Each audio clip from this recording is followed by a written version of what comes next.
Hey baby mama, quit beating the kid. The news is on. The Korean War never ended. Obama wants to cover our healthcare and protect us from big bad creditors. Another Republican busted for doing a campaign aid, and a Democrat on trial for hiding $100 grand in his fridge. Now the news, or bust style.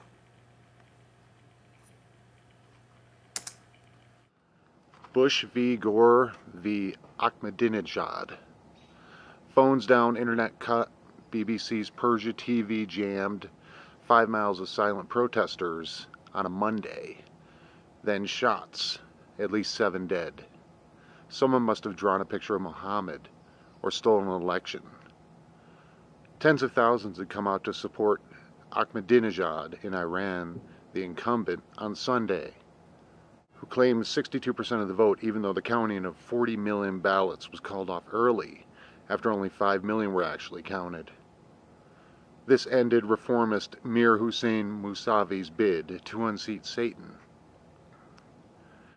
Iran's supreme leader Ayatollah al-Khomeini, the real president of Islamic Iran, has relented and ordered an investigation into whispers of fraud, which will surely result in the subjugation of women, Mousavi's purely accidental death, and more calls for death to Israel. Meanwhile, in Israel, Prime Minister Benjamin Netanyahu conceded that a two-state solution may be viable for Israelis and Palestinians, with several conditions, including Palestinians having no military, water rights, and basic freedoms. That's all we can say about that, folks. That's all we can say. Thanks for understanding. Distraction now. Umpire Don Briggs kicked out the entire crowd at a high school baseball game in West Burlington, Iowa for being rowdy, quote, out of control, end quote. After a 45-minute delay, the game was allowed to continue, with the home team rallying from 3-1 to beat Winfield Mount Union 12-1. The National Park Service. We are in a national park, the Deschutes National Forest, absolutely beautiful here today, at the Newberry Crater, where northwestern America blew up several thousand years ago. The National Park Service is giving us a recession reprieve and not charging attendance fees at its 100-plus parks. Disgraced former Illinois Governor Rod Blagojevich is doing stand-up comedy. We aren't joking, folks. He really is. New home construction jumped 17% in May, with the West leading the nation at 28%.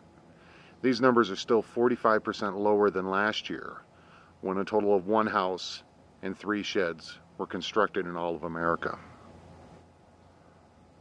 Over 12% of Oregonians are unemployed. Hopefully not that cutie at Thump or that douchebag who still owes me $20. We need jobs, people. We need many. $1 trillion for enemas and implants. 51 million of us need health care now, and Obama is willing to pay for stomach pumping and hidden hamsters, and cancer treatment, AIDS, AZTs, birth control, burst appendix, tonsillectomies, anal issues, and other medicinal needs. Republicans are calling it socialism, of course, while citing mandatory coverage programs like auto insurance. Think Geico, but with more advertising and far more annoying. As an alternative, Obama responded by promising that the government health care plan will be like the DMV, but slower. Our athletes, role models, murderers, and idiots. Cleveland Browns wide receiver Dante Stallworth received a slap in the butt for killing a pedestrian while driving drunk in Florida, and will serve 30 days for DUI manslaughter. Try this at home, folks. See if you get the same sentence.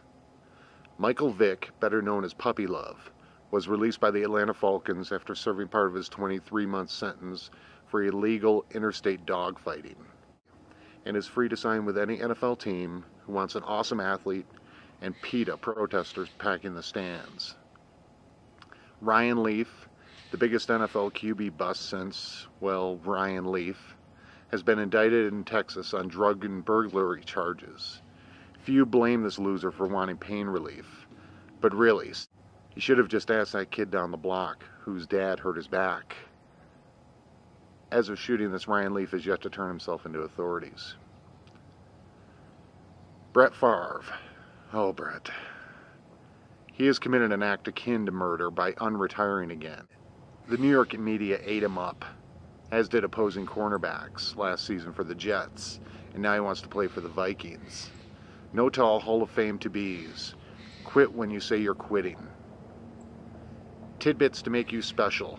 Quote, I think she's infinitely qualified to be the nominee, and we will see during the confirmation process how well she's qualified to actually receive the vote of the Senate, end quote, said Anita Hill about Supreme Court nominee Judge Sotomayor.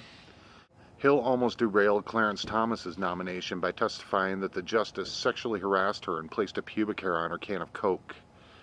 Thomas was a Republican nominee, though, so Hill's accusations were taken as complimentary.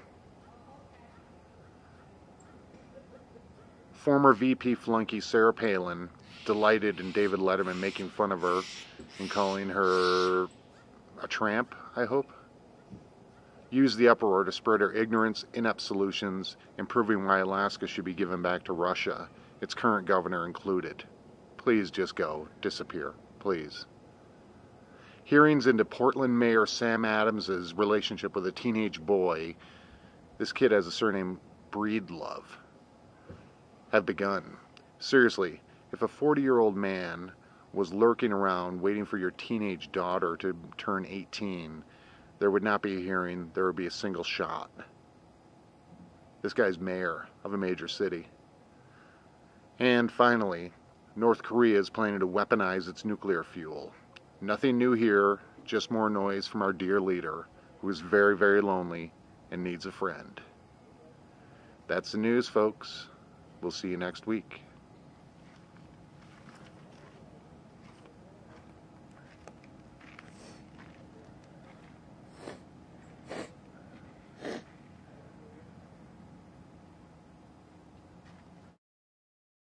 Next up on News or Bust, fire prevention or fascism?